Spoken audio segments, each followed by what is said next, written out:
You're worried, August said. We were meeting privately, in yet another garden of the imperial residence, which meant sooner or later, quite a few people were going to be listening to what we were talking about. Yes.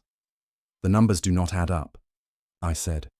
The working group has spent the last 6 months going over every piece of data we can find, verified what we could, made several assumptions that I believe to be done in good faith, run simulations until the cores broke down. And we can win. Whatever our estimates are will be woefully wrong. The timeline will probably be twice as long. It will be a war to the bone. That's the worst case scenario.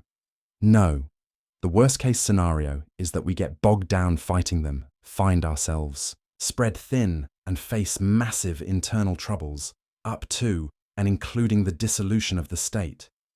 I had to stop walking, as I realized August had stopped walking as well, and was staring at me. They have, at most, 20 settled systems. Yes? He asked. Define settled. His face changed from concern to confused. Take Tefruatlatha, I said, naming a system close by ours, one of the first we had explored centuries ago. I place 500 people on a major asteroid in its belt. Is it settled? Or does it have to be 1,000 people? Or 25,000? Or 100,000?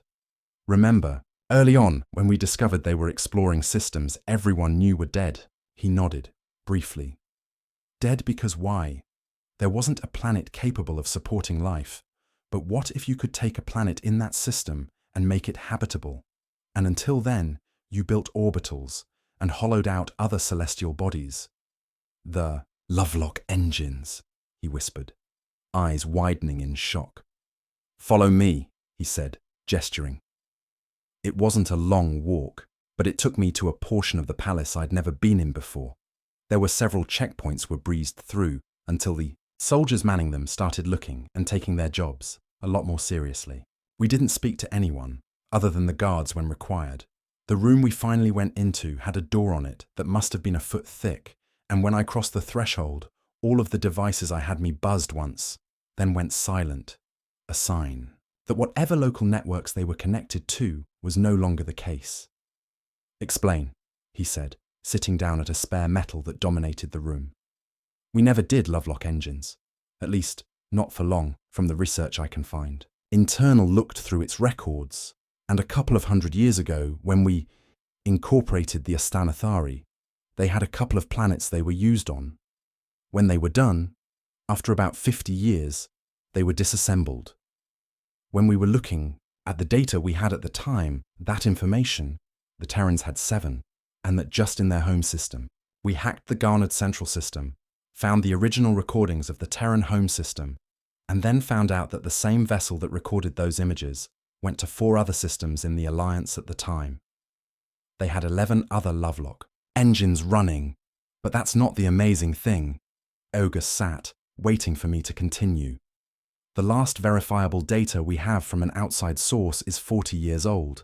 Another Gunad freighter that was part of a convoy that was attacked by pirates, transited to an empty system, then another, and found itself in XK447. The Terrans had claimed it. No habitable planets of the 7 orbiting the Sun, an asteroid belt with several mining operations, and a super-large gas giant with at least 11 Class 1 and 2 moons. There were Lovelock engines on 4 of them. Aogus's eyes went very, very wide. The capital investment alone, he started to say before I interrupted him with a raised hand. One of the images we saw from the Terran home system was of the moon Ganymede. It orbited one of the gas giants, not the one with the rings, the one with the angry red eye on it. August nodded. That same Lovelock engine is now on the largest moon of the gas giant in XK447. August exploded out of his chair. What? He exclaimed. It's verified. I talked to several experts from a couple of different polities at Central. What makes a Lovelock engine go isn't what's above surface, but what's beneath it. They used to make every engine bespoke, which is why they were so expensive, which is why most everyone stopped using them, and decided that taking habitable planets was going to be easier and cheaper in the long run. But I've had a working group go over the imagery from Ganymede and the moon in XK447 They looked at it down to the nanopixel, and the surface structure is 97% the same. You can see some of the same welds and data plates and terminals and graffiti. I stopped talking, remembering some of what I saw. But the cost of building so many alone would be a sizable chunk of their GDP. Aoga's voice trailed off. That's not the problem, I said, sighing, finally moving over and sitting down in one of the basic chairs. What is? Aoga asked. I laughed, short, sharp, then took another deep breath and sighed. Let's assume, and we have, that our idea of what it costs to build and maintain a Lovelock engine required for a 50 to 100-year terraforming project is correct. We could then figure out how much it would cost to disassemble and ship it somewhere else. That's just math and spreadsheets. Aoga nodded. What we cannot reconcile is how they've managed to build, maintain, and move so many Lovelocks, and maintained the size of their military. This was another area we were struggling to resolve. Our most conservative estimates had them maintaining a military that was out of proportion to their size, a chunk of GDP that by itself would have been prohibitive. To maintaining a society, let alone grow it, add in the GDP required for so many Lovelocks. We're missing something, Aoga said. Yes, I agreed. What do we need? More time, to do more research, more data gathering. We need to draw this out about 9 to 12 months minimum to get better answers. If we go in as blind as we are now. We were both silent for a few minutes. How many systems are we? Aoga asked. By Central's definition, almost 150, I replied. And the Terrans? 30 to 35. Central is lagging a bit behind in the data, which is not new. So we are 4 times the size of them, with almost a third of those systems being part of a polity that's been unified longer than they've been exploring space. Yet somehow they've built up an economy that can support what we've seen. And haven't seen. I nodded. They first came out of their shell about 75 years ago? In large numbers, yes. Get a working team to Central. Data miners, hacks and cracks, economists, whoever else you can think of to take a look at this problem. From all angles, find out how and when they first showed up. I'll get with Doluagesh and let him know what you've found. I nodded. I have a proposal that will not go over well in some areas, I said after a few moments of consideration. Aoga answered me with a raised brow. We need to move the primary working group to Central. I raised my hands to stop Aoga's protest. It's the nexus for everything. Literally everything. The closer to the source everyone is, the less time it takes to get a decision made. Heck, the primary QCOM nexus is there. Home would not be out of the loop, only a couple of days behind the information flow. But that's not the issue holding everything up. It's the debates that happen between everyone when we get the data. Aoga nodded. It's a solid argument, he said. I'll make sure it happens. I couldn't remember exactly how I got to the bar. After my meeting with Aoga ended, I went back to my office to review some more data, read 3 different analyst reports on the Battle of JX-119, and when my stomachs rumbled, realized it had been a few hours since my last meal. I was contemplating what to do when Dorwag Losh, another constable on the working group, knocked on my office door and mentioned that he and a few others were going to a nearby bar that also served a decent dinner. And would I be interested in going? Dinner and drinks turned into more drinks, turned into stories, which turned into talking shop. I couldn't say too much. The Terran group was code word secret, and the others knew it, so they didn't pry. But they did ask my opinion more than once on their own problems. What started out as dinner and drinks became drinks and a workshop, because sometimes the best way to find something you missed was to talk to someone else with no knowledge of the problem and see what solutions they came up with. Granted, they couldn't help solve my problems, but I was able to provide some insight on a few other issues. I didn't mind. It had been a while since I had socialized. It was nice to spend time with friends, and when I received a message from Aoga that the Emperor's hand approved my idea, and I could pick my team, the news made me so happy that I bought not 1, but 3 rounds of drinks for everyone at my table, including some very good rum. The owner was apologetic when telling us he had to close, and yes, we could have been jerks about it, but With the help of a few others less drunk than I was, I got my friends into conveyances that would take them back to their homes, dorm, or barracks. I found myself on the plaza outside of the building the bar was located in, looking above me. The bright lights of Capitol drowned out all the stars, but I was amazed by the number of lights that were on in the nearby towers. As most of these buildings were federal in nature, that meant one of two things. People were working because the Empire never sleeps, and someone somewhere was putting out or starting a fire, or people left the lights on to trick others into thinking they were working. Probably a combination of the two, I decided. When I lowered my head, my vision spun, and I looked for a place to sit down before I called a driver to take me back to my office. "Constable Tlantosh," I heard a decidedly feminine voice ask. I turned around and saw a massive executive-style car at the curb, its drive so silent I hadn't ever heard it pull up. "You look like you need a ride to somewhere."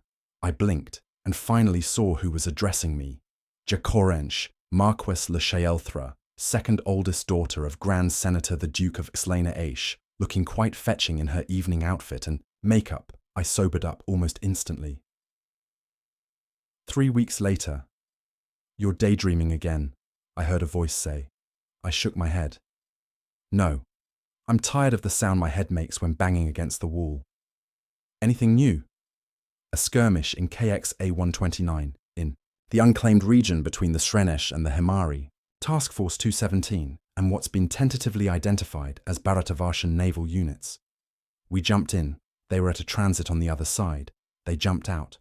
Task Force has orders not to engage, so they sent a few probes through the next point that didn't come back." We were interrupted by Kulethan barging through the door to the main area, talking loudly on his phone. "I do not care," he was almost yelling. "Why?" "Because now is not the time to try and upend 100+ years of settled interstellar law, especially when you know as well as I do that the decision from Grand Court might not go in our favor." "Who came up with this particular idea? Someone on home? Who? And don't tell me you don't know. Minister Cathania? Calm him, and tell him Minister Kulethan says he needs to find his tree." "Yes, those exact words." He hung up before the person on the other end of the call could answer. He sighed deeply, then looked up and saw Alyoshish and I. "I apologize, sir," he said, bowing in my direction. I shook my head. "Not necessary. What troubles you? Right now, today, this week, this month, or in general?" The lawyer sighed, pulling out a chair at an unoccupied desk and sitting down. "That bad, eh?" Alyoshish said. "Worse," the lawyer replied. "I need a drink. I'll be right back." He made to stand, but the researcher from Navint held his hands up. "I have a couple at my desk, with your permission," he asked, looking at me. I nodded, and he left, coming back a few moments later in the middle of another rant with a bottle of decent rum and 3 tumblers. He poured quickly and didn't argue when the minister from legal kept the bottle. So Minister Cathania get the bright idea apparently that if Governor Kendratai wants to claim the Syndicate worlds, he can submit this year's receipts for them. "And this is bad?" "Yes," the minister replied, downing his drink in one go then refilling it. "The government in exile doesn't have the money, and as claimants to those planets, we have to pay the dues." "What do those cover?" the analyst asked. "Navcom." "Beacons," I replied the same time the minister did, and he held his glass up in salute before downing it all again. "Amongst other things, yes," he said. Navcom beacons were present in every inhabited and claimed system. At some point, Central had passed a law requiring them, but then disagreements came about, mostly related to design, bandwidth used, and the like. With the advent of QCOM, it was decided they would also act as a neutral comboy as well, which led to more disagreements. Could they be used for military purposes? Could they be privatized?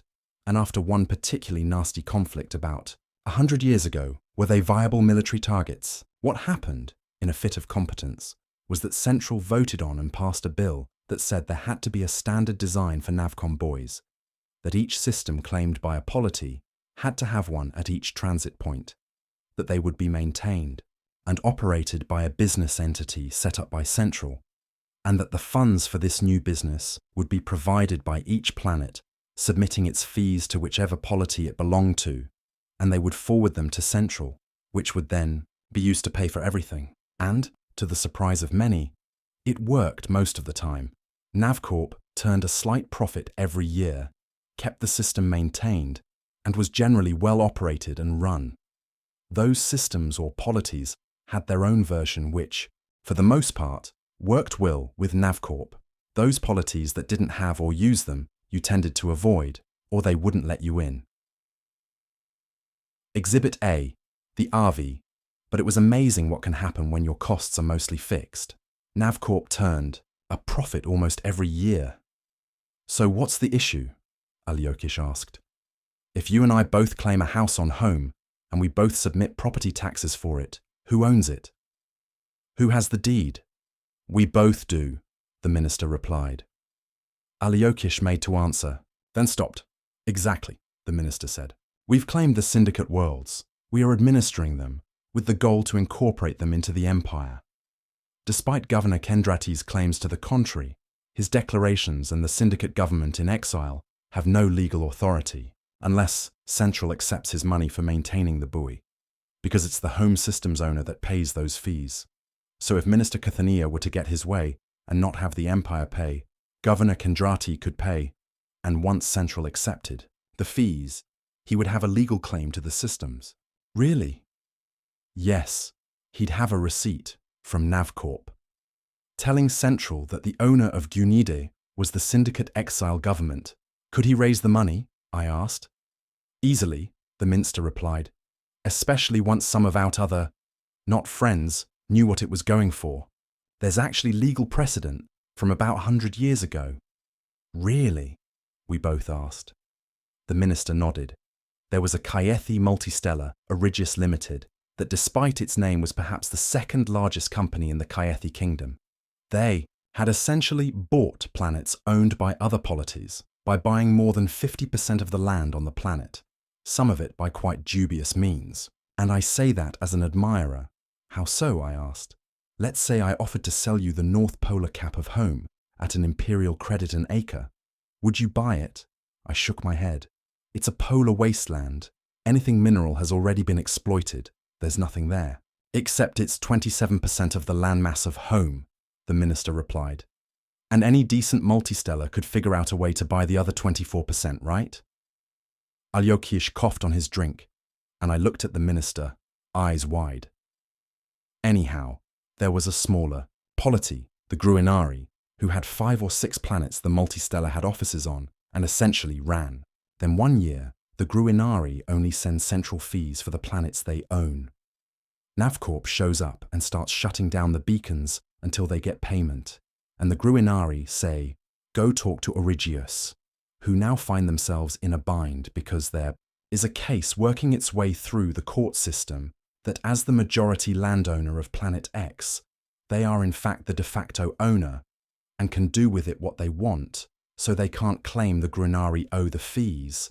If they do, they're acknowledging their suit has no merit, so they decide to fight it in court, thinking that after a long, drawn-out legal battle, it will go away or be sent to mediation.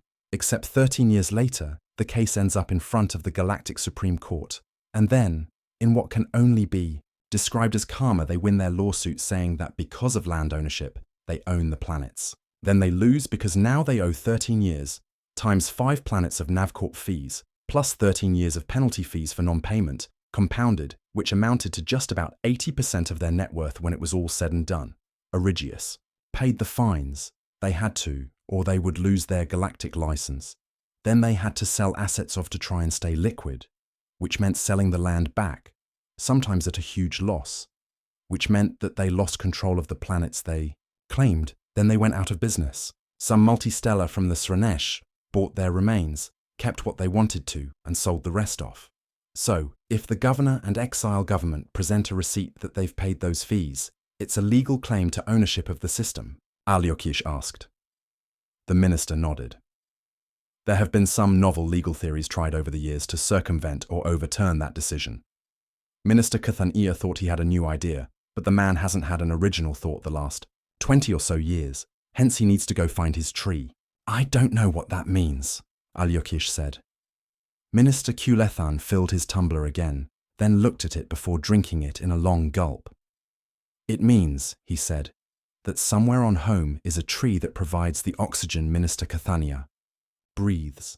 The good minister needs to find that tree and bow to it in abject apology, because he's been wasting that tree's good effort the past 2+ decades. I couldn't help it. I coughed on my drink again. I'm going to have to remember that one, Alyosha said. The minister nodded, then stood up. Okay, I apologize, but I have to go to my office and get some work done. Today's problem? I asked, and he shook his head. One of the fallouts from conquering the syndicate worlds is that there were several multistellars that had either corporate headquarters or corporate offices there, due to business laws that can best be described as lax.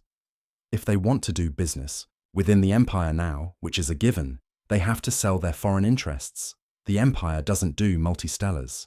We do combines and cartels because we don't want a third party coming in and messing with something we can screw up easily on our own, sometimes on purpose, and we rarely give out imperial licenses to companies we aren't already fully in control of. When it comes to galactic issues, we have to get fair market value for what we are selling, but we are also limited in who we can sell to because of our own internal policies. Ministry of Trade doesn't help with this. They try. They are more internal than external oriented. Quite a few of them need to go on their own tree quests. We actually had an offer from a concordant multistellar to buy one of the syndicate outfits, and Trade was in favor of it. This time, my own tumbler fell the floor, spilling its contents. The others looked at me. A Valkmir concordant multistellar tried buying a syndicate multistellar. The concordant was the leftover rump of the Valkmir Confederation, which we had conquered some 40 years ago. That someone in Trade didn't know this, either didn't know their history, was on the take, or both. Yes. Luckily for us, they did not make the best offer though. But even if they did, we would have a good enough reason to deny their offer, as they could be considered as hostile actor. But if you aren't considered a hostile actor, as long as you're registered on Central, pay your corporate taxes, aren't in any sort of legal trouble, then it goes to the polity in question. Some are more open than others. The good thing is galactic credits spend everywhere there's a Navcom beacon. The bad news is that its buying strength isn't always consistent.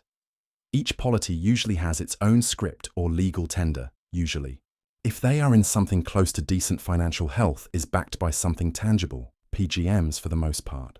And if they aren't stable, digital currency, which is created out of thin air.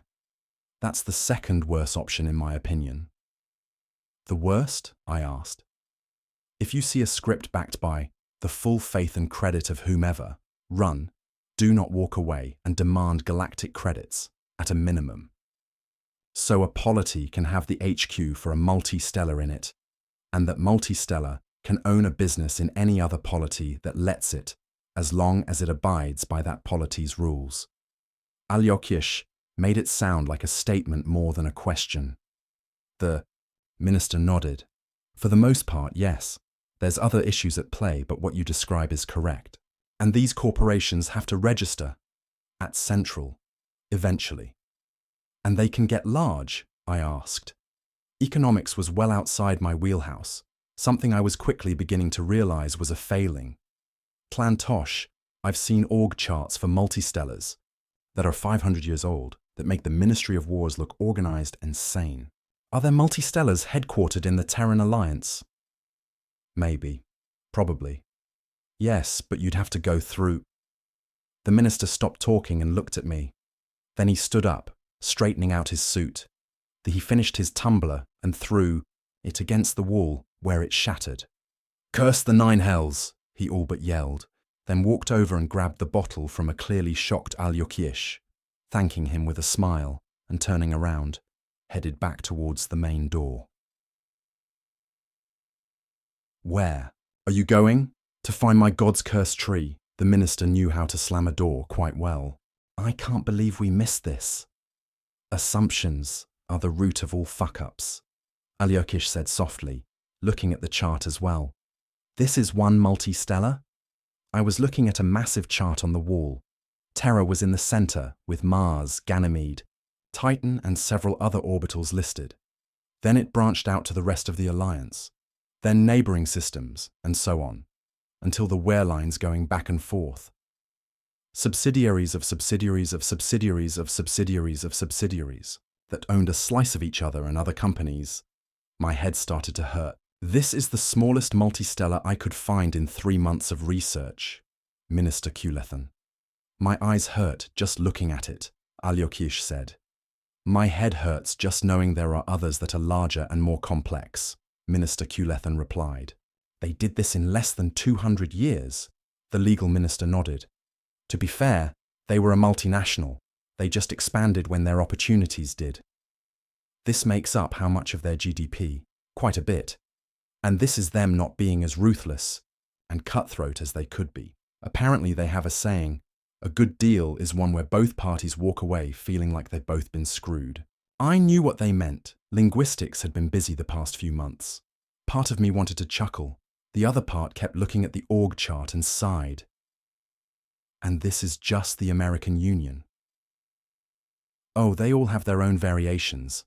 I think my favorite might be Joseph's, Alyokhish said. I raised an eyebrow at him. There are 3 things in life that are unavoidable: death, taxes, and Samsung. Alyokhish tapped his slate, and a highly stylized-looking letter appeared. I recognized it immediately. It was prevalent on many of the personal devices we pulled from the wreckage at Gunida.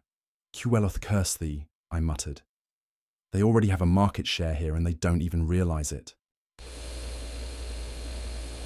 I am not sure I like this plan, Doluagesh said, looking at the screen in front of us. Behind me, the members of the Terran working group sat and watched us, with interest. I can't give you perfect, I said, maybe a bit too harshly, because I saw the side eye given me by the Emperor's hand. That he was a mentor was in my favor. That I had never let him down was also in my favor. That I told him the truth when that's what he needed to hear. That would depend on how many fires he was trying to put out. I am not the one you need to convince, he said, turning away and heading back to his chair. I am more than happy to brief anyone you need me to at any time. We've run the numbers on this 1,000 different ways with AI help, and this represents the best available option. And it's going to cost us an arm and a leg. And that's if we win. He was silent for a moment, then looked at me. You wonder why we press forward with this? I understand the honor aspect. From Gonida, they goaded the prince on Central. They've pricked and prodded us along these past 15 months. When outnumbered, they stopped a task force. When matched, we beat each other to a pulp. Our friends are few. The opportunity to make more enemies is exponentially larger. We have not yet begun to get the syndicate worlds to heal. It is not the time to start another conflict. We have yet to fully digest that which we have already taken. And what we have learned about the Alliance is not in our favor. Allies? The Hand asked. That we can trust? Why are we looking outwards for help when we have the help needed within our own borders? It was a calculated barb, and it hit home. I could tell by the way his jaws clenched and eyes narrowed. You want the truth. That is what you expect. That is what you demand. That is what you value. That is what I give. You want your ass kissed. Find another senior constable, because I am not him. I refuse to lie to you, the Emperor, anyone about this. I walked away from the screens, motioning to the group, who all stared for a moment until I gave them a look that I was not fooling around. Silently, thankfully, they all stood and left with him. That was... Minister Kulethan's voice fell off. He was unsure what to say. I liked him, liked working with him. He was the type of person I appreciated, one who didn't waste words and appreciated a good drink occasionally. I nodded, sighing heavily. A look on my face he knew well. You looked at the other report? He asked. The one Kulethan himself had put together. The one that showed the actual goings-on of the decade of 6 emperors when the Xlaesh almost collapsed. It was a period that happened a little over 150 years ago and was pretty much ignored by everyone now. It was very nearly civil war. It was the low point of the empire. It was almost the end of the empire. And it all started when the emperor's son was killed in an accident, and he blamed it on the Raksith and went to war with them. What he didn't expect, and what the next four emperors didn't expect, was the Raksith fighting back, turning the tide, and pushing the Exlaish back across the border, landing troops on Exlaish planets, which had never happened. It led to the emperor being killed by his hand, not a first in our history, who was then killed by an admiral, also not a first, who was then killed in battle not more than a year later.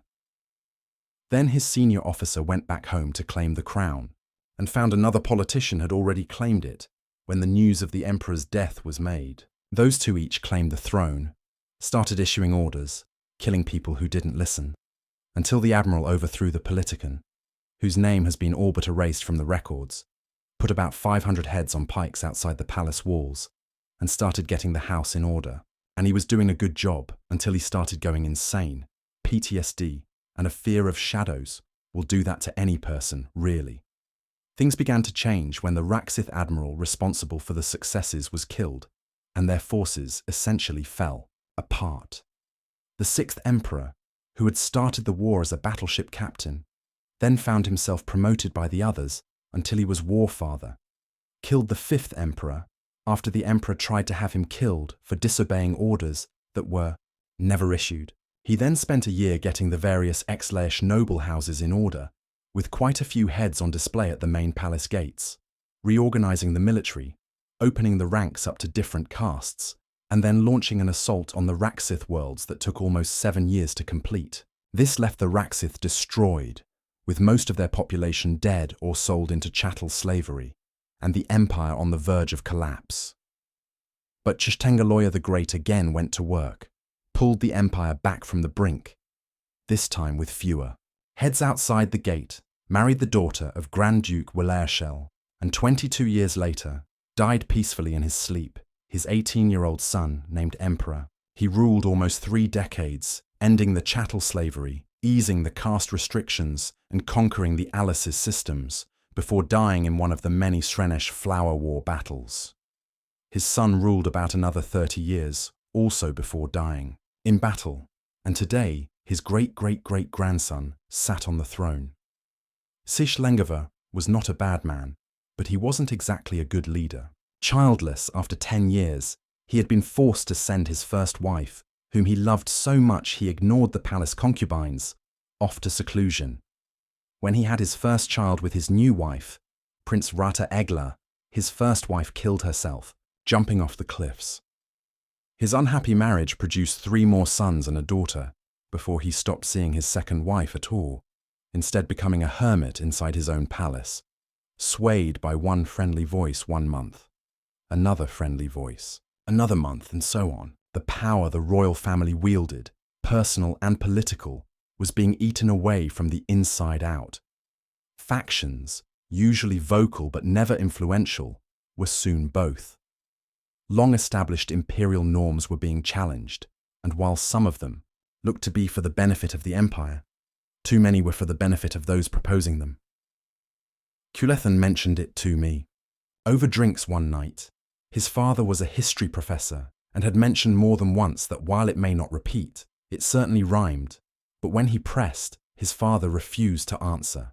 So he started digging, first at home, then on Central, and didn't like what he was seeing.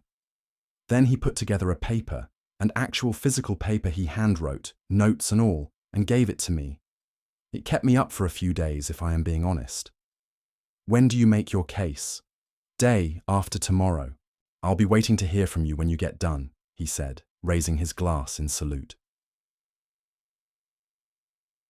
I stood before the doors, waiting patiently as the major domo looked over my dress blacks one last time. I knew he wasn't going to find anything wrong with my uniform, and ignored when he found something only his eyes could see, and he flicked it away. I heard footsteps, and the major domo bowed out of the way. I glanced to my left and saw Jacorench standing next to me in her ministerial suit. "Why are you here?" I asked. I had seen her a couple of times after our initial meeting, and while she pushed and prodded, I kept our relationship professional. Not that I had a choice. The last thing I wanted to was get entangled with her on a personal level. "You need reinforcements," she said, looking straight ahead, shooing the major domo. away and running her hands down her suit. I have reinforcements, I replied. Data, charts, all of it makes a sound case. Are you referring to Minister Culethan's paper? She asked, still staring straight ahead. I looked over at her sharply and noticed that the major domo and other VE attendants had moved well away. What do you know about that paper? I asked. I went to school with him.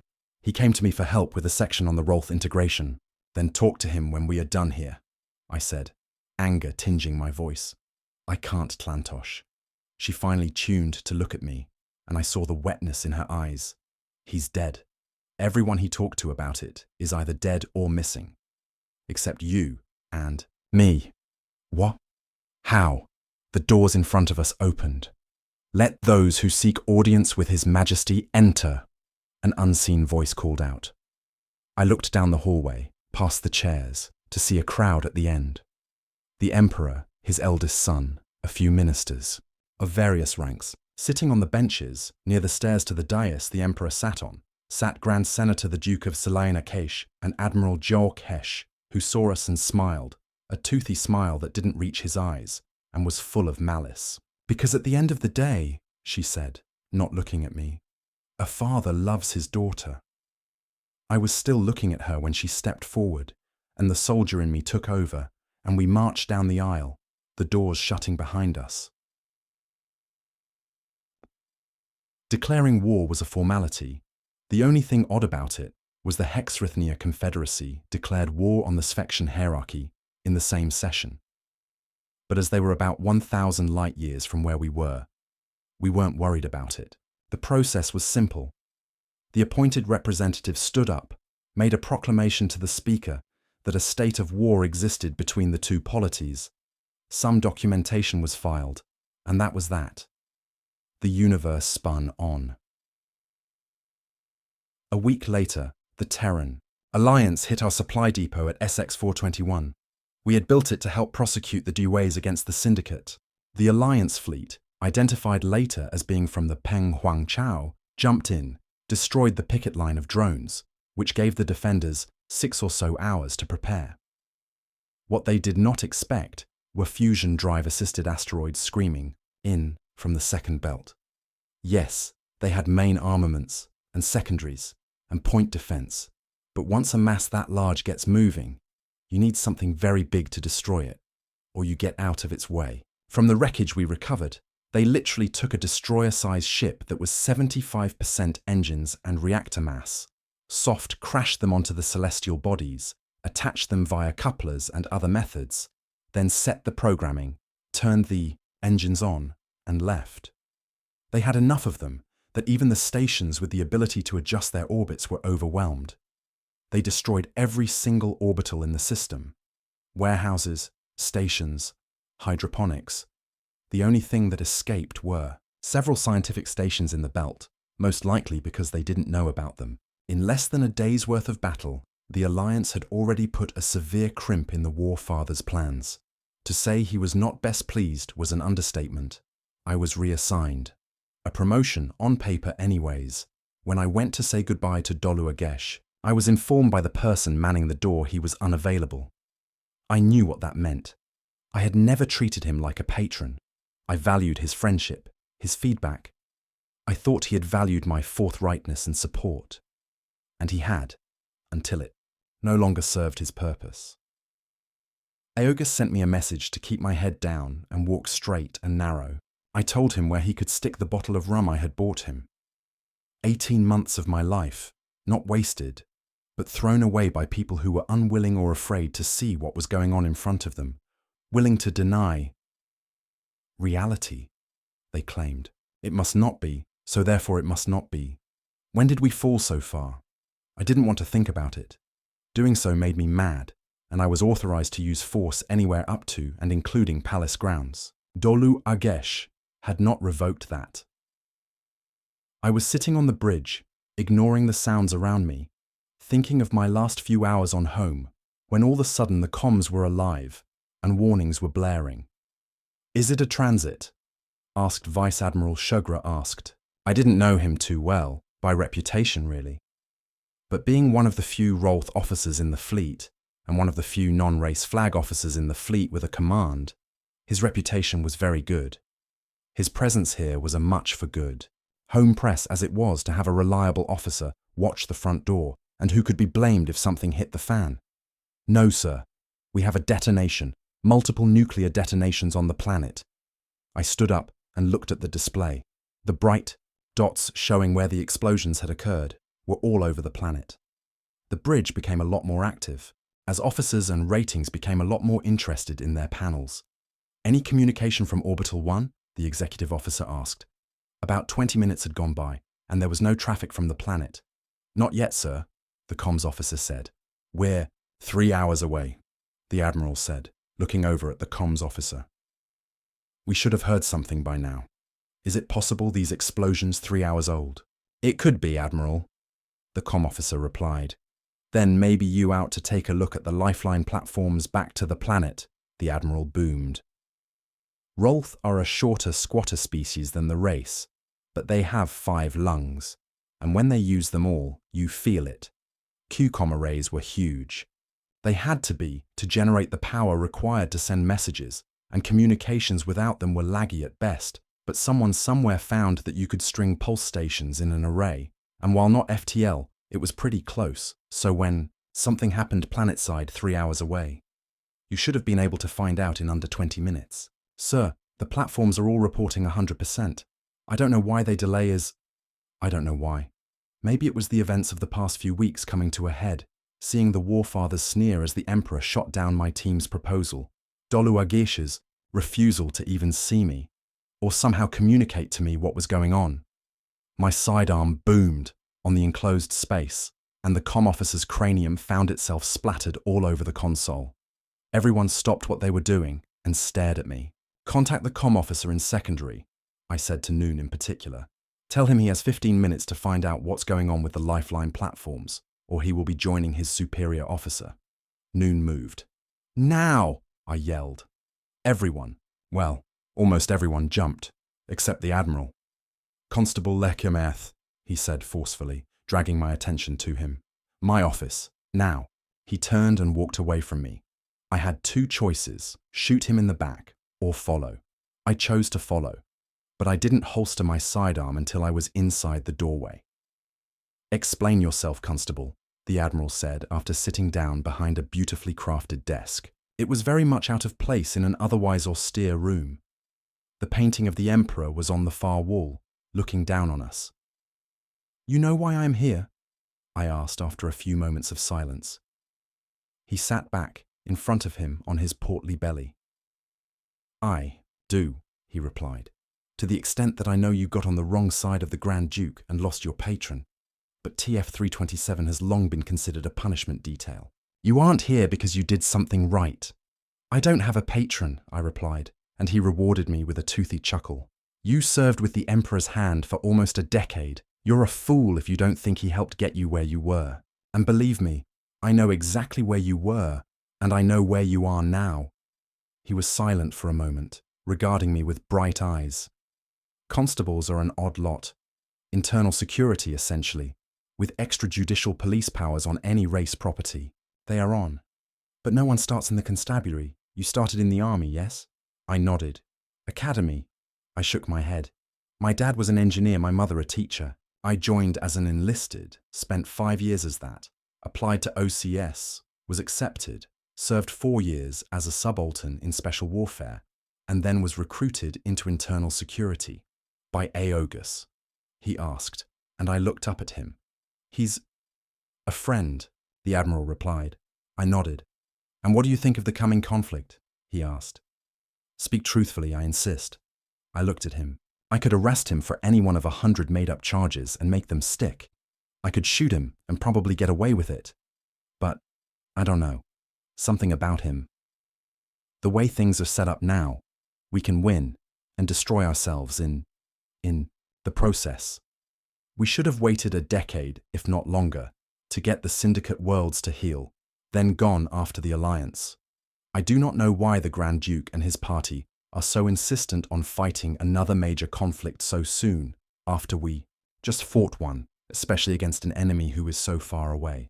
That is a popular opinion amongst senior fleet officers, he replied, after as few moments' consideration. He leaned forward. Rumint says you had a presentation prepared, but I can't talk about it. By his own breath and decree, he has forbidden me too. After a few more moments of silence, then nodded. You were here. You fought the Terrans who protected the ingress point. For my sins, yes, I said. Tell me about it, he said, leaning back. I did. Told him how they fought, how they acted on Central, smiled when the Admiral chuckled at what happened to the Prince, their valor and heroism on Kithnia. You admire them? What's not to admire? I replied, and he looked at me with hooded eyes. Are you loyal? He asked, standing up and walking over to the portrait of the Emperor on the wall. To who, sir? I asked. The Empire, yes. I am a loyal son. But you know, as well as I do, the Empire is more than the Emperor, or his hand, or a Grand Senator. The Admiral blinked at me for a few moments. I grew up the youngest in a brood of 9, he said, turning and looking at the painting on the wall.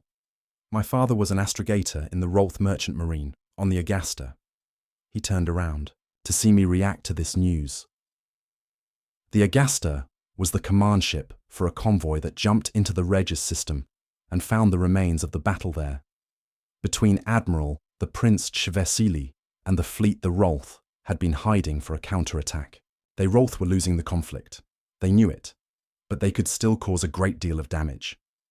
Rather than picking and choosing which ships to help, the master of the convoy chose to help those he could, one of those vessels being the flagship of the task force, rescuing the prince and his party. The Rolth surrendered 6 weeks later, when the convoy showed up the week after. There was an outcry across the nation. The prince was second to the throne, popular, well-liked, and tensions were high, and the fact he was saved by the Rolth didn't douse the flames, but sent them higher. There were accusations, probably true, that the fleet sent to protect the prince's flank was withdrawn, and further allegations, also probably true if the report had been correct, that the prince's elder brother had been responsible for it. Apparently he wasn't supposed to have lived, but he did, and that presented a problem. So the prince was rewarded. He became regent of the region and did something few of the race would have expected. He ruled with a velvet glove. The Rolth. Integration was one of the smoothest in the history of the Empire. Yes, there were problems. Yes, there were incidents, but they were few and far between. There was no large-scale rebellion. There were few acts of disobedience. For the most part, Rolth society did not change. While there were not a lot of Rolth first citizens, the vast majority of them were second citizens and were productive, contributing members of the Empire. The prince was your patron, I said. Patron, benefactor, noose around my neck. You know what it's like having a target on your back. Imagine having one of you chest as well. Everyone hated me, my family. The Exlaish hate I could understand. My Rolth friends and family abandoned me, except my parents.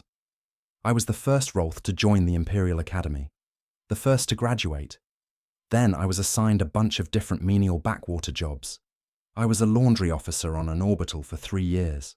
He went and sat back down in his chair. I worked my way up the ladder, 2 rungs up, 1 down. Finally made 2 IC on a destroyer, then 2 IC on a light cruiser, then 2 IC on a battle cruiser. I got my first command well after everyone in my class. A destroyer. I had to work twice as hard, twice as long to prove my worth, and kill a few people on the way. He did not look at me as he said it, but I shrugged mentally. What he described was not unusual for us. When the Rolth were integrated, and they needed a totem to show the people, so of course they chose me. Dashing Imperial Navy officer, successful, I wiped out a particularly nasty band of pirates a couple of years before the Syndicate Wars started, that got me my own task force. And you know what the Navy Personnel Office did? I shook my head when I saw him look at me. Stacked it with what they believed to be the dregs of the service. All the underperforming officers, those without patrons, Rolth, Valkmir, Esternathi, almost every foreign or second-class citizen in the Navy is somewhere in this task force, so INTSEC can keep an eye on us all. They question your loyalty, I said, crossing my own arms, as they should. But my loyalty has been known for a long time, since I helped carry the prince's bier when he passed. He leaned forward again. My loyalty, he said, a hardness in his voice that wasn't there before, is to the Empire, Constable. When I stood at the back of my class and raised my arm and slit my hand, I swore an oath to protect the Empire from all its enemies, inside and out, as did every crew member in this task force. We are all loyal sons here. He stared at me, unblinking, until I looked away. By the way, thank you, he said, standing up and straightening out his uniform. For Shooting Commander GalacticFear. He was a spy for Navint to keep an eye on me. I've been looking for a way to get him off the bridge for a while now. Admittedly, his own incompetence did not seem to be a good enough option. Come, Constable, let us figure out exactly what in nine hells is going on. He stood by the door and gestured, and after a moment, I stood as well. Oh, this was well done. The tech, who was staring at the code, whistled in appreciation. While I admire your admiration, Kventish, can you explain? The Admiral asked. 3 weeks ago, someone sent a signal to Buoy 15, a ship transiting between points most likely. It rebooted. That's not unusual. What's unusual is the new code that is part of the startup logic. It's been copying every message that's been sent through it, then a few days ago sent it all out, probably to another ship in transit. About an hour before the explosions, the entire array went into a loop. The whole time since it's been corrupted, it used an AI algorithmic to generate messages that appeared real, but were just dupes. When the explosions happened, it filled the entire queue with gibberish, comms from the planet, and Orbital 1 couldn't get through. This is very good work. I made to say something, but a wave from the Admiral's hand caught my eye. How long to fix? Depends, the tech said, sitting back from his screen and stretching.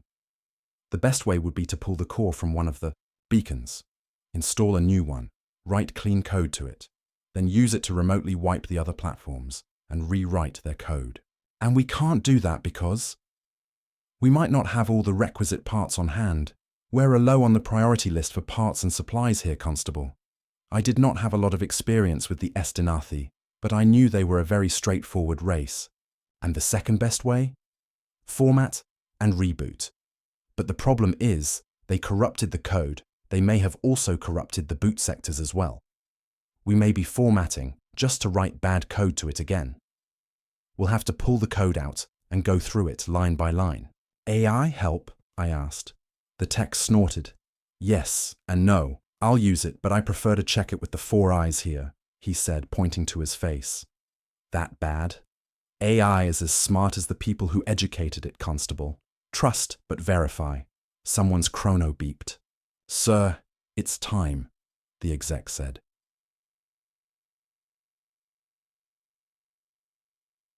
To the leaders of the Gunida Liberation Front. My name is Echenevra Shugra, Vice Admiral commanding Task Force 237.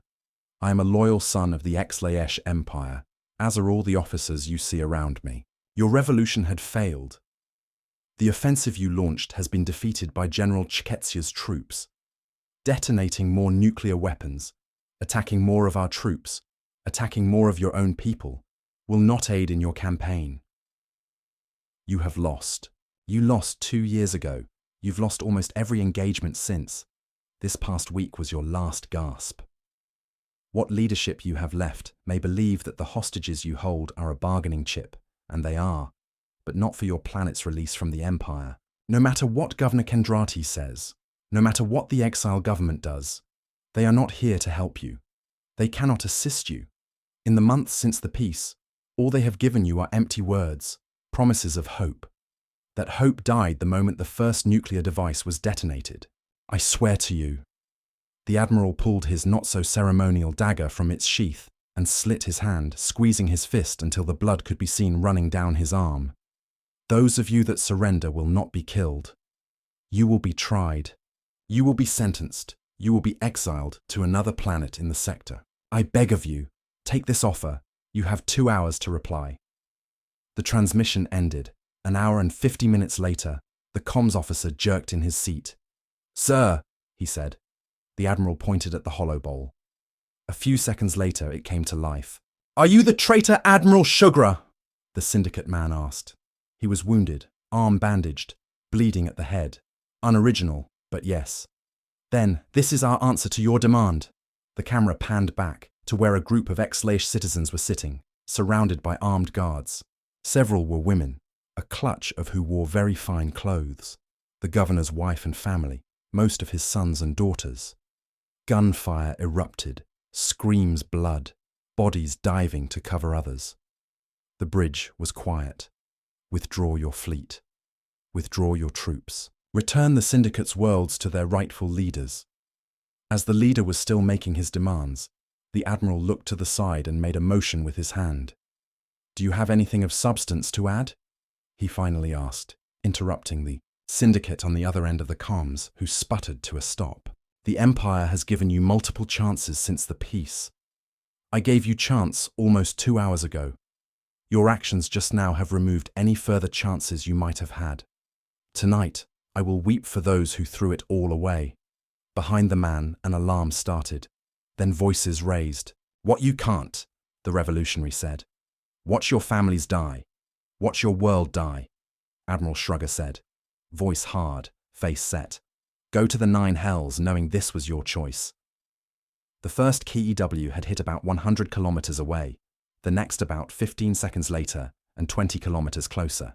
The view started to shake as the tremors began to hit. The man on the screen opened his mouth, but nothing came out. Behind him, there was more yelling and screaming. In the pile of bodies, I noticed an ex-Laish matron roll over, bleeding heavily from her wounds, comforting the young child in her arms. You monster, the man on the screen cried. You devil, the rebellion. A bright flash, a massive shake, and the transmission ended. Below us, visible from orbit, the entire Sakasha Forge district burned, millions of people dead and dying.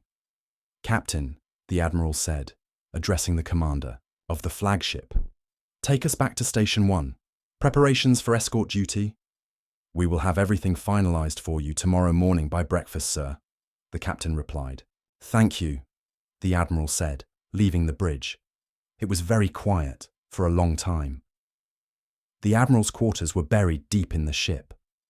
When I made to step out of the lift, a Marine stepped in front of me. I made to step around him, but he moved, in front of me again. I looked up at him, then faster than he could blink, whipped my hand out across his face. This accomplished 2 things.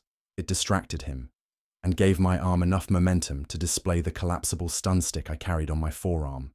Before he could react, I had hit him on the side, his knees, and then back across his head, the stick arcing with electricity each time it hit. By the time he hit the deck, he was immobile, barely breathing, and in too much pain to do anything.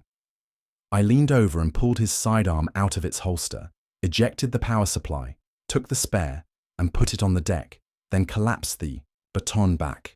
I was walking down the hall when a 3-man squad came out of one of the other rooms, weapons raised. I stopped. If I wanted him dead, he would be dead, and your squad mate would be dead too. I looked over my shoulder. The Marine at the lift was still moaning in pain. The longer you stand there, the longer and more detailed my report is going to be, I said simply. One of the Marines, another Rolth, lowered his weapon, then pushed the rifle the large ex-Laish was holding down. Your actions are commendable, I said. Go help your squad mate. They nodded, then stepped aside as I walked by them. With a code that had taken me a week to finagle from the system, the door slid open. The room was dark, lit by a few candles, the smell of deggish root very present. I stepped in, and the door slid shut behind me. The Admiral had undressed, wearing a simple robe that he had then taken off at the waist, and he was kneeling in front of an altar that was very old. How did you know? He asked, head bowed, eyes closed. As I stepped closer, I saw several scars across his back, and when I stood beside him and looked down, I saw his chest was covered in them as well. There was a new incision near his neck. The blood running down his chest had started to congeal. The knife in his hand was still bloody. The inside of the room length doesn't match the outside. What is this? I asked, gesturing to the altar. Kneel, the Admiral said, patting the floor beside him. And I did. This is an altar to Shenguria, a Rolth deity who listens and guides, but does not judge. This belonged to my father. When he came across the desolation that was the Battle of Chero and rescued the prince, he prayed. He had two choices, and he knew it. He chose the hard one. Thereafter, when he was troubled, he would pray, even after the Empire banned our religion. That was common.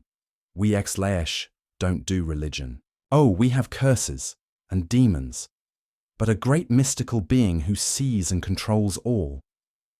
That's the Arvi, at least we're pretty certain it is. Is that blood?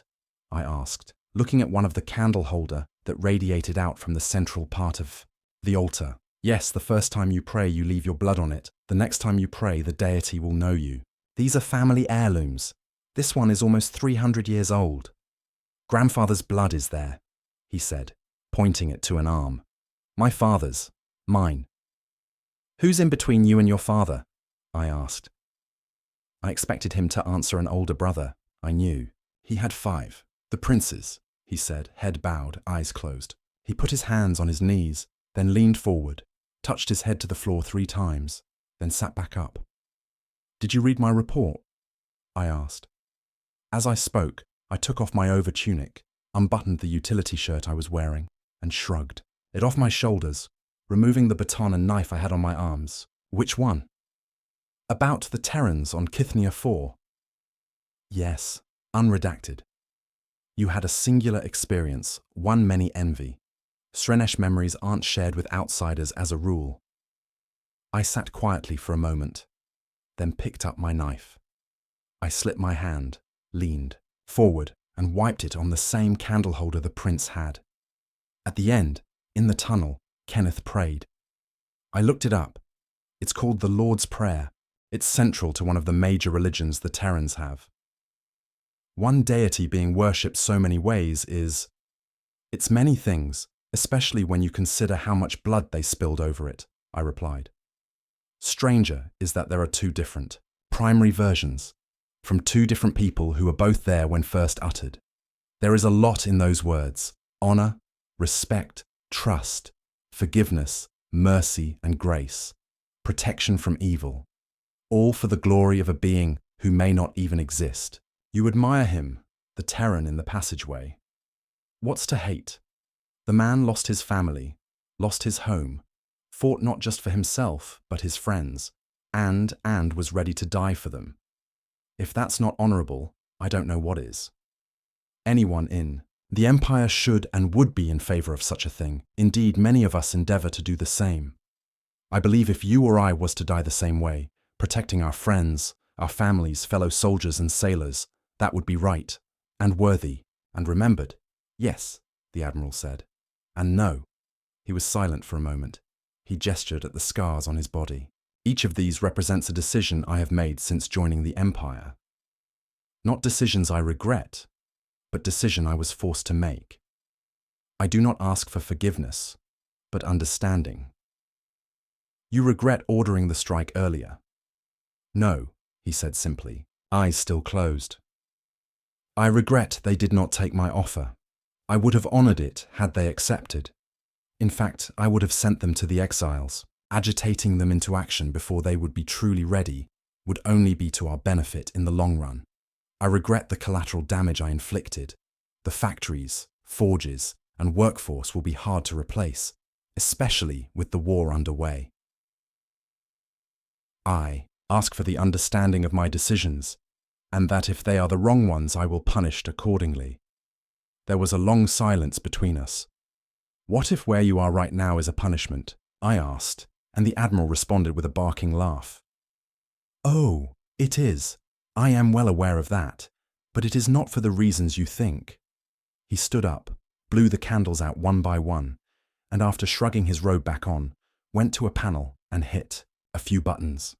The panel slid shut, then moved forward, becoming a seamless bulkhead once again. A few more typed commands, and the room went silent. No noise from the fans. Everything electronic on my body died, disconnected. A null field? I asked, standing up and putting my own clothes back on. One this size would be hideously expensive, and a power drain as well. and I had missed it when scouring the schematics for the area. That, or they had been altered. Trust, but verify, I whispered. I commanded this ship as captain. When promoted, I exercised my prerogative to keep it as my flag. The vast majority of the crew have been with me for years, Bureau of Personnel interference notwithstanding. He smiled again. I am a loyal son of the Empire. I swore an oath 43 years ago to that effect. I paused before speaking. You've only been an officer for 39 years, I said. You are right, he replied. He went over to a chest, made of the same wood that the desk in his bridge office was made of. I didn't recognize the lock, but considering there were apparently more than 3, one of them biometric, I didn't worry about it. The Admiral reached in and withdrew an old-style portfolio and brought it over to me. What we fight for now is not the Empire I am loyal to, he said, handing me the portfolio. I opened it and took out a thick set of papers, hand-bound. I opened it to the first page. The handwriting was a bit too slapdash for my tastes, with the flair favoured by previous generations. Brother, we have both seen the reports and the data. We know what the future is if we do not change course.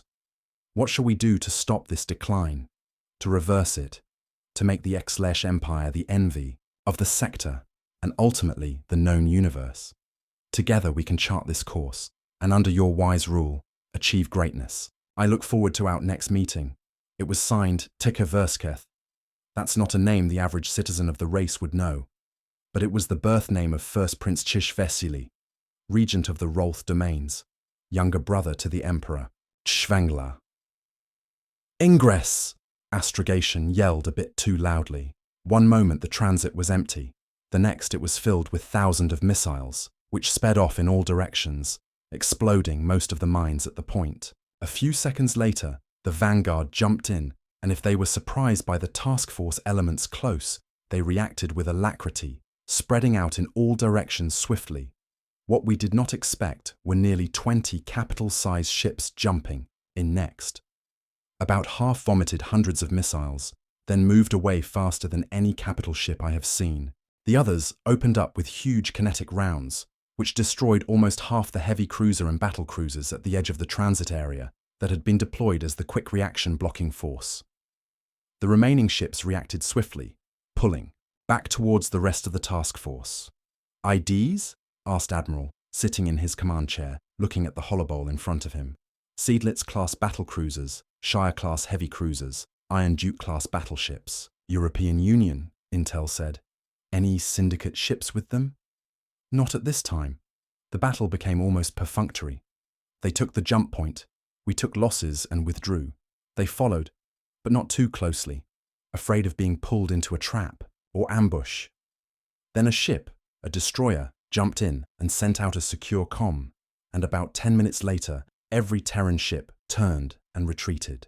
What damaged ships they could not take they destroyed after they had been abandoned, leaving nothing but wreckage behind.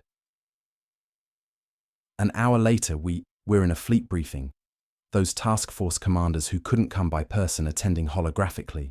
Their ECM and point defense is still better than ours, one of the destroyer squadron's commanders was saying. And those missile-heavy battleships were a complete surprise. He looked at the captain from Navint. I haven't heard anything about them yet. They could be a European Union-only ship. I checked on the way here, and there have been no reports of them in any other battle. But we're also about 2 weeks behind here, so maybe other fleets have run into them. Presents a dilemma at the transit point, the Admiral said. If we stack heavier ships, they get outflanked by smaller, faster ships, or they get pummeled by these new battle wagons. Do we always have to contest the transit point? I asked. To my relief, Noon gave me a look for asking such a question. I'm not a naval officer. I was a special operations officer. I look at the transit area as a jumping-off point for the enemy. Yes, defending it makes some sense, but it's a wall that can be pierced, and you can't surround it. It's too big, so why not let them have it? Besides, it's not the jump point they want. It's the course to the other jump points, or the system itself, right? Rear Admiral Zaxbury laughed. The clicking sounds loud in the room, and I noticed a few others smiled. Welcome to the great debate of naval warfare since interstellar combat started, he said. Is this a doctrinal issue? I asked. No, Admiral Sugra said. The same time Admiral Zaxbury said yes, and there were more smiles. It's complicated, Admiral Sugra. Like the intel from today's skirmish, with a gesture at the holo display. What did we learn? He asked. Their MCON, ECM and point defense is still better than ours. The first. 2. I understand. The last one was supposed to have been fixed, the Admiral said, looking down the table. Commodore tapped at his slate for a moment, and the display changed. First battle with the Terrans, he said, and once again I saw the rampart twisting in, firing. Everyone at the table watched.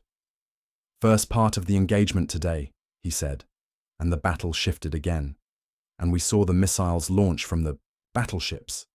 They're faster, Admiral Zaxbury said, beak clicking in concern. The commander again tapped his slate. 40 minutes later, he said, and we watched another swarm of missiles launch from a group of cruisers. They're faster again, another voice said. But as we watched them maneuver and fly in on the heavy cruiser Gikesk, they slowed down, imperceptibly maybe, but enough that the point defense lasers firing where they would have been had they kept. The same speed ended up missing them. Then they sped up again, penetrating shields and exploding against the hull. There were murmurs all around the table. Preliminary analysis shows that the missiles from the first battle here are larger, but not as fast. The missiles from the second are similar in size, but the diameter is larger. The missiles from the third as large as the missiles from the first engagement, but there were significantly more emissions from them. We think the third version uses an onboard algorithm that detects the target, identifies it, takes into account its point defense, and then either speeds up or slows down to generate a miss. There were also several that didn't contain warheads, but ECM packets as well. Those played merry hell with the PD cluster's tracking systems. I've got a squadron of destroyers out trying to chase down any that may have missed the target and survived. But if they are like everyone else, at some point the missiles will self-destruct. We might be able to detect those, but... He shrugged. Commander Kathrinishtel, Admiral Shrugger said. I think I speak for everyone here when I say thank you for figuring that out before this meeting. I wish I could take credit, sir, but this analysis is from my team. Senior Enlisted Third Class Flexonish in particular. Senior Enlisted Second Class, Admiral Shrugger said, and the commander looked surprised for a moment, then smiled. Yes, sir, thank you, sir, he said, coming to attention briefly and bowing. Any luck on the message that caused the recall? The commander shook his head. No, sir, new encryption. We've never seen it before. The meeting lasted another hour or so, as we were brought up to speed on the search and rescue, the recovery attempts, and what to do with the damaged ships. After a spirited discussion, the Admiral made the decision to not defend the transit point, instead seeding it with a dense minefield and sensors. Escort duty was still in effect. Civilian traffic could still use it, but there were no more individual transits allowed. Ships were going to be convoyed and escorted once an undetermined number had transited in. There was a set course you had to stay on, and the escorts would also keep an eye out for any unnecessary or surreptitious transmissions. Yes, there were grumblings, but with the war declared, galactic law was pretty clear, and we were never opposed to using it when it suited us. And Gunide had 4 transits, which cut on average of 4 jumps worth of distance between the systems and those it was connected to.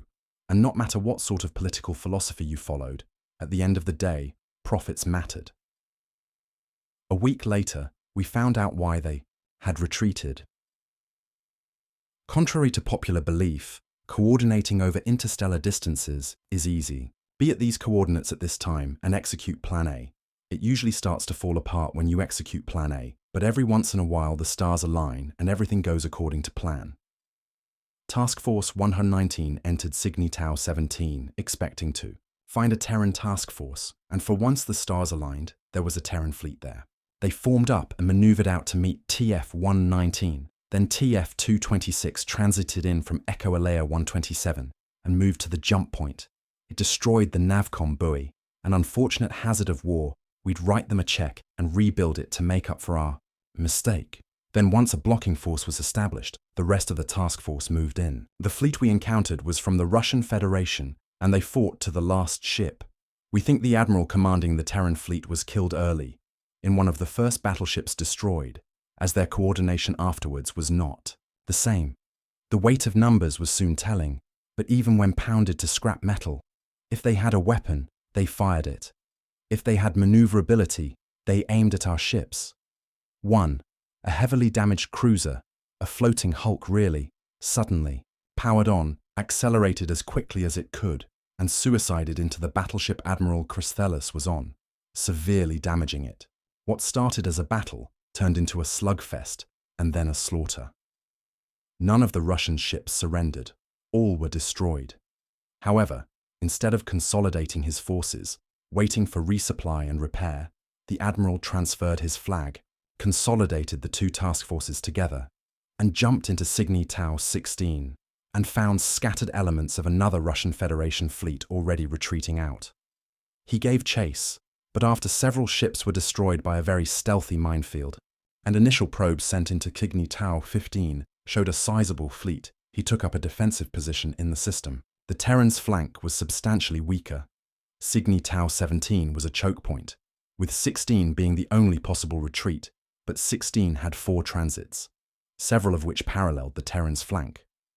Whether or not they had the ability to defend it all was the question. We certainly had the numbers to attack them, and I was stuck on the sidelines at Gyuniede.